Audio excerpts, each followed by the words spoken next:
పక్క రైతుని పిలిచి పొరుగు రైతు పొత్తు వైరాబాయ్ అంటే ఉంటే నాకేంది పోతే నాకేంది పులిగోవాలి కానీ పొత్తు వచ్చిందట. ఇలా ఏం పోతుంది? వాళ్ళకు కావాలి పదవులు, వాళ్ళకు కావాలి పైరవీలు, వాళ్ళకు కావాలి డబ్బులు తప్ప ప్రజల హక్కుల గురించి లేదు. నాడు లేదు, నేడు లేదు. దయచేసి నేను మీ అందరినీ కోరేది ఒకటే, అన్ని సందర్భాల్లో పోరాటమే ఉండదు. అవసరమైనప్పుడు పోరాడాలి, పోరాటానికి సిద్ధంగా ఉండాలి.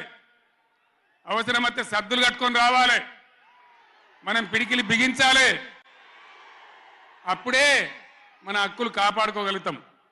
అటు కేంద్రాన్ని కానీ, అధికారులను కానీ, కృష్ణా ట్రిబ్యునల్ కానీ, రాష్ట్ర ప్రభుత్వం కూడా భద్రత పనిచేయకుండా అప్రమత్తంగా ఉంచేటట్టు కానీ నడవాలంటే మనం ఎప్పటికప్పుడు జాగ్రత్తగా పులుల్లాగా కొట్లాడాలి. ఈ మాట చెప్పడానికి నేను ఇంత దూరం వచ్చిన, మిమ్మల్ని అందరినీ సమీకరించిన. ఇప్పుడు గవర్నమెంట్ వచ్చింది.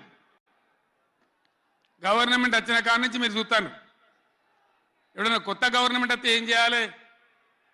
పోయిన గవర్నమెంట్ కంటే 4 మంచి పనులు చేస్తాం, ప్రజలు అవదనిపించుకుంటామనే మాట ఉండాలి, ఆరాటం ఉండాలి. ఒక్కటన్నా మంచి మాట ఉన్నదా?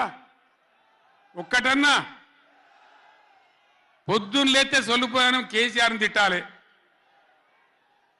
కేసీఆర్ని తిడితే మీరు పెద్దోళ్ళు అవుతారా? లేనిపోని బదనాములు పెట్టి కేసీఆర్ మీద బదనాం పెడితే మీరు పెద్దోళ్ళు అవుతారా? ప్రజల హక్కులు గాలికి వదిలేసి ఏ విధంగా అసెంబ్లీలో మాట్లాడుతున్నారో, ఎటువంటి దుర్భాష మాట్లాడుతున్నారో, ఎంత దుర్మార్గమైన పద్ధతిలో మాట్లాడుతున్నారో టీవీలో సాక్షిగా మీరు అందరు చూస్తూ ఉన్నారు. నేను మీ అందరిని కోరేది ఒకటే, ఎవరికి అధికారం శాశ్వతం కాదు, కానీ తెలంగాణ ప్రజల హక్కులు శాశ్వతం, మన వాటా శాశ్వతం, మన బతుకులు నిజం, మన పిల్లల భవిష్యత్తు నిజం. దానికోసం అధికారం ఉన్నా లేకున్నా తెలంగాణ ప్రజల పక్షాన కొట్టాడి రాష్ట్రం తెచ్చిన వాళ్ళం కాబట్టి బీఆర్ఎస్ సైనికులు కూడా దయచేసి అప్రమత్తంగా ఉండాలి. మన పోరాటం కొనసాగుతూనే ఉండాలి. ఆ విధంగా మనం ముందుకు పోవాలి. నాకు కొన్ని విషయాలు అర్థమైతలేవు. ఈ మైకోనికి మళ్ళీ ఏం పుట్టిందా?